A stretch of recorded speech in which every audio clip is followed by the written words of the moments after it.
Day after day, alone on a hill, the man with the foolish grin is not sitting perfectly still. Okay, sorry.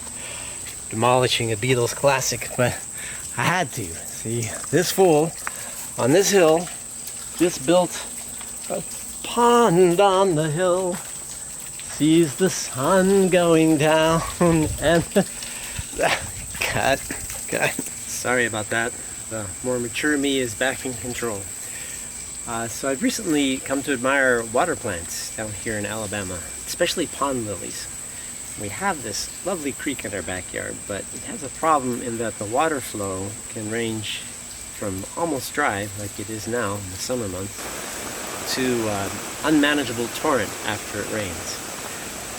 Neither of those are very conducive to water plants. So my challenge was to excavate a flat spot on this hill and build a little pond there that we can divert water from the creek into.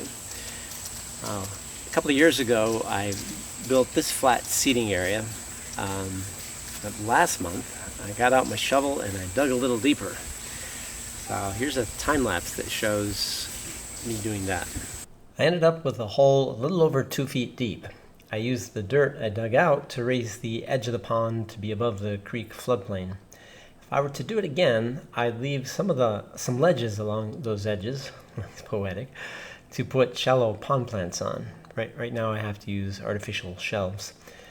This is a little trail I put in above the pond for better access.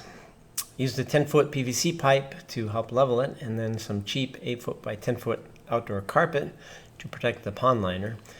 Pond liner is 10 foot by 13 foot, 14 mil from Lowe's, about $60.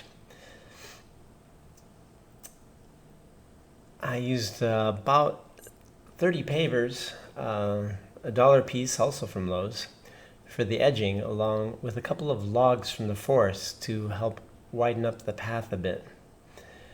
I might rework that outlet a bit to be a simple underground pipe rather than a little creek for drainage back into the creek, so that the path's a little more walkable.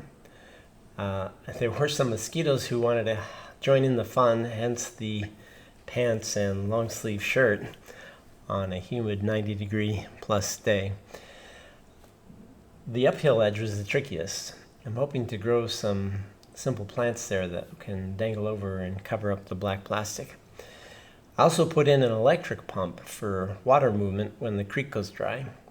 It runs about 80 watts, a little more than the 0 watts for the gravity-fed fountain. I turn it on for a few hours every day to give some pond filtering for the pond. So I have a couple of other quick tips. Water lilies don't like rough water because that can often cause the top of the leaves to get wet and then they rot. So over here I have a control valve where we can vary the water from being pretty but not very serene for water plants to just being a little bit of a trickle so that the water lilies are happy. Initially I had the water emanating from the Buddha, but the he or she, I don't know which, didn't think that was very dignified. So plus kind of dribbled on the side of the hill here and eroded a bit of the dirt, so moved it to be in the middle of the pond, and I put some piece of PVC pipe weighted down by plastic rocks in a plastic bucket, and then I put 2 orthogonal strings wrapped around that pipe so that I could easily twist them to adjust it to get straight up vertical flow. So we have a mix of shallow water plants, some floating water plants, and some pond lilies.